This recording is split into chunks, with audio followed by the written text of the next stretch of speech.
If a room ever claims someone as its own, then no one escapes from that room. I am Ryan, and my room is apartment 308.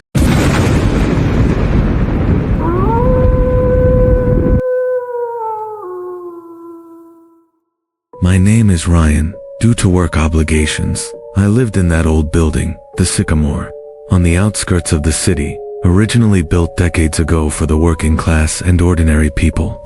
The building was constructed in the 1970s. There's no elevator. The stair railing's paint is peeling off, and the corridor lights flicker weakly every time, as if a cold breeze on a bridge whispers. There's no fire here. The door's paint is chipped. The window panes are intact but stained. Everything carries the scent of long layered experience. Dust, crumpled papers, the faded hues of old familiarity. I kept my lease papers carefully. The number on the line was clearly printed, and I distinctly remembered. 307. That's the number I recalled as I walked into my apartment. In one corner of the room hung a small, old mirror. When I stood before it, sometimes I felt strangely unsettled, as if my reflection didn't quite align. My shoulders were visible, but my face seemed slightly set back. A minor discomfort, which I initially dismissed as unimportant. For the past few months, my life had been quiet. Work, office desk, evening coffee, and TV. I lived in Unit 307, the very last room on the third floor. From beside the window, I could see the distant, gentle hum of the city, and occasionally, at night, the lights shimmered against the glass like melancholy angels. The first strange incident occurred one night, as I walked back normally from the bathroom. The clock's hands pointed nearly to 11 p.m. The shadow creeping beneath my door onto the floor was unnaturally long, not humanly possible. Such a shadow could only be cast by a direct, physical presence, stretching across the bedroom floor. At first, I thought someone was standing in the corridor, perhaps a familiar face. But when I opened the door, the corridor was completely empty.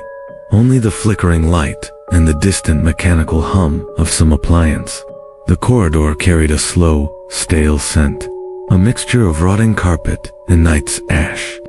My skin prickled coldly when I noticed directly opposite me, beneath the door of apartment 308, faint light pulsed rhythmically, second by second. A new tenant. That was my first logical assumption. But the next morning, when I approached apartment 308, I saw the door covered in dust, with an old padlock dangling from it, as if time itself had frozen over that threshold. The building manager told me that room's been empty for nearly 5 years. No one lives there. Hearing this didn't send chills down my spine. Instead, I felt anger. Someone must be playing a prank on me. Fueled by anger, I decided I'd leave my phone's voice recorder running all night. If someone was messing with me, I'd catch them. I placed the phone under my pillow and fell asleep. And the next morning came the horrifying moment of playing back the recording. I pressed play. The timestamp read 2:17 a.m. First came a faint sound, scratch, then an eerie, voiceless scraping. After more silence, it sounded as if someone slowly dragged fingernails along the bottom of the door. No harsh voice, only that long, mournful scratching. When the manager listened to the recording, adjusting his glasses, he said, "Pets are strictly forbidden here. Apartment 308 is locked up." Then he advised me, "Call the police." I gasped for breath. It no longer felt like anyone's joke. The police arrived. They listened to the recording, walked the corridor, unlocked and inspected apartment 308. Inside, dust, furniture draped in sheets, a broken mirror, and nothing else. They said, "This seems like stress or hallucination." They shook their heads, took notes, but reached no conclusion. While they were there, I felt something inexplicably strange. I stayed awake that entire night. When the clock struck 2:15 a.m., the sound returned. Scratch. This time, I pressed myself against the back of the door. The scratching stopped abruptly in the black silence. A few seconds, emptiness. Then, tap, tap, a shiver ran through me. Gradually, a soft voice began knocking gently on the door, as if someone lightly tapped their fingers against the wood, suddenly humming a rapid rhythm. I screamed, "Who's there?" my voice trembling. After a long silence, a faint wheezing whisper returned. "It's me, I live in the next room." The voice sounded so cautious, as if each word was drawn out with painful breath. I flung the door open. The corridor was empty. Only apartment 3/8's door stood slightly ajar. Stepping inside, I smelled something like wet cloth, mixed with the distant sound of glass shattering. Turning on my flashlight and lowering my head, my eyes fell upon scattered shards of broken mirror on the floor. Sharp angles, dry, reddish stains like frost spread across them.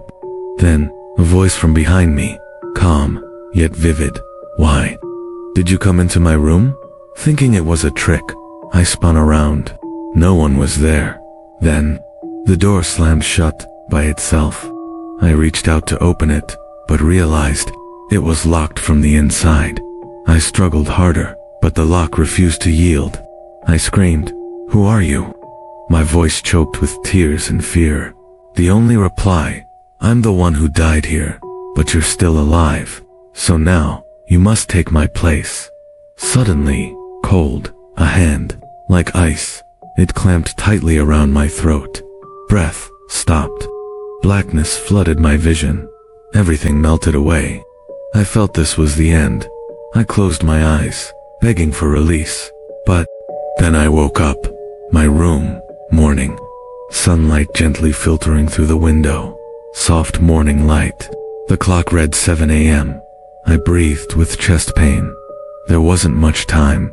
But was that dream or reality? I couldn't tell. The morning scent in the room differed from the previous nights. Smell of cooking, no smoke. Yet those jagged glass fragments and the bluish mark on my throat hadn't vanished. They were real traces. Glancing into the mirror, I froze. My throat bore a bluish mark, a faintly swollen bruise. With a trembling voice, I called the manager. "I'm leaving. I'm moving out of 3-7 today. I can't endure this anymore."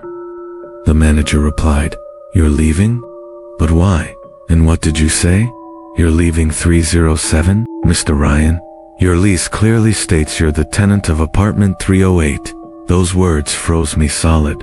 I hung up the phone. Suddenly, yesterday's certainties shattered. I ran to the door and checked the number plate. Black numerals on a white background. 308. My room had suddenly become a different one. The name had changed, as if some shadowy script had been rewritten. I pulled out my lease from the file drawer. The paper now boldly stated 308, but how? When I first saw the lease, it definitely said 307. Now the plate read 308. How had it changed? I couldn't comprehend anything. I stepped back into the room and looked into the mirror. My reflection was gone. The face staring back wasn't human. It was a woman's horrifying visage. Her eyes were hollow, transformed into black pits. Blood trickled from the corners of her mouth, her teeth bared in a terrifying grin. I felt my heart might burst from my chest. Everything before my eyes darkened. Then, silence. I opened my eyes to find the manager sitting beside me, along with some locals, a doctor, and a nurse standing nearby. When I asked what had happened, the manager explained. "You suddenly hung up the phone, so we grew very worried. I called you repeatedly, but you didn't answer, so I came to check on you. Your door was locked from inside and wouldn't open, so I had to break it down with help from locals. When we entered, you were nowhere to be found. After searching, we discovered you unconscious in the bathroom. That's why we urgently called a doctor. What happened to you?" I told them everything. Everyone dismissed it as delusion. You might also think I'm spinning some fictional tale. But no, believe me, I truly faced this situation. The elders present advised me to leave immediately. Without further delay, I moved out the next morning. Yet even today, the mark on my throat remains clearly visible. Doctors have offered no explanation. I've left. But even now, when I wake in the middle of the night, I feel someone is scratching beneath my door again. Sometimes, in dreams, that grotesque woman's face floats back into view. Even now, I cannot understand whether this truly happened to me, or if it was merely a hallucination of my mind. Words cannot express what kind of situation I am enduring.